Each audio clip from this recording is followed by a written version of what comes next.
जिस दौर में लड़कियों का पढ़ना गुनाह था, उस दौर में एक मुस्लिम महिला ने हिंदू लड़कियों के लिए अपना घर खोल दिया।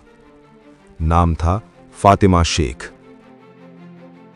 19वीं सदी का भारत समाज जाति, धर्म और लैंगिक भेदभाव की जंजीरों में जकड़ा हुआ था। लड़कियों की शिक्षा को पाप माना जाता था और अगर लड़की दलित हो तो सजा तय थी। इसी अंधेरे समय में इतिहास के पन्नों में एक ऐसा नाम उभरा जिसे लंबे समय तक भुला दिया गया, फातिमा शेख। फातिमा शेख पुणे में रहती थी। वे पढ़ी लिखी थीं, जो उस दौर में किसी चमत्कार से कम नहीं था। उनका परिवार प्रगतिशील सोच रखता था।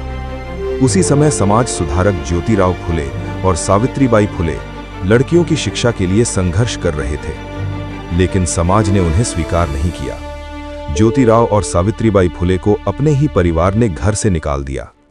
कारण था, वे लड़कियों और दलितों को पढ़ाना चाहते थे। उस समय कोई साथ नहीं देता, लेकिन फातिमा शेख ने दरवाजा खोला। फातिमा शेख ने अपने घर में भारत का पहला बालिका विद्यालय खोलने में मदद की। वही घर बना दलित लड़कियों का स्कूल, समाज सुधार का केंद्र और क्रांति की शुरुआत। फातिमा शेख खुद भी शिक्षिका बनी।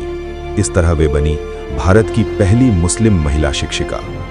जब सावित्रीबाई और फातिमा शेख स्कूल पढ़ाने जाती थीं, लोग उन पर गोबर फेंकते, पत्थर मारते, गालियां देते, धमकियां देते, लेकिन वे रोज जाती थीं। सावित्रीबाई एक अतिरिक्त साड़ी लेकर चलती क्योंकि रास्ते में लोग कपड़े गंदे कर देते थे, और फातिमा शेख हर दिन उनका हौसला बनती थीं।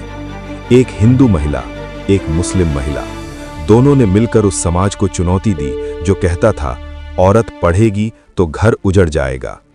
उन्होंने साबित किया, औरत पढ़ेगी तो समाज बदलेगा। फातिमा शेख ने सिर्फ पढ़ाया नहीं, विधवाओं के लिए काम किया, दलित बच्चों के लिए शिक्षा फैलाई, महिलाओं को आत्मनिर्भर बनने का रास्ता दिखाया। लेकिन इतिहास ने उन्हें भुला दिया। जहां सावित्रीबाई फुले को पहचान मिली, वहीं फातिमा शेख का नाम किताबों से गायब कर दिया गया। यहां तक कि उनका जन्म वर्ष भी स्पष्ट रूप से उपलब्ध नहीं है।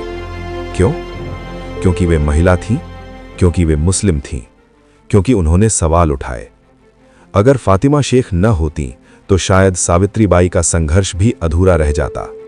वे पर्दे के पीछे की क्रांतिकारी थीं। बिना नारे लगाए, बिना प्रसिद्धि मांगे, उन्होंने इतिहास बदल दिया। जब भी हम लड़कियों की शिक्षा की बात करें, जब भी हम समानता की बात करें, तब फातिमा शेख का नाम लेना जरूरी है। जिसका जन्मदिन न लिखा गया, उसने लाखों जिंदगियों को जन्म दिया। क्योंकि क्रांति सिर्फ तलवार से नहीं, कलम से भी होती है। आज मैं निंदा करता हूं उन महिलाओं की, उन नेत्रियों की, जो पढ़ लिख कर भी सावित्रीबाई फुले और फातिमा शेख को भूलकर हिंदू मुस्लिम की आग फैलाने में लगे हुए हैं। जिस औरत ने बेटियों को कलम थमाई, उसकी तारीख आज भी अनजानी है।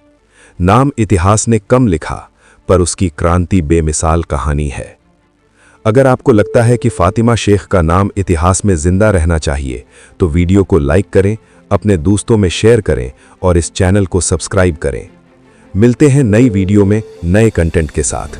जय हिंद।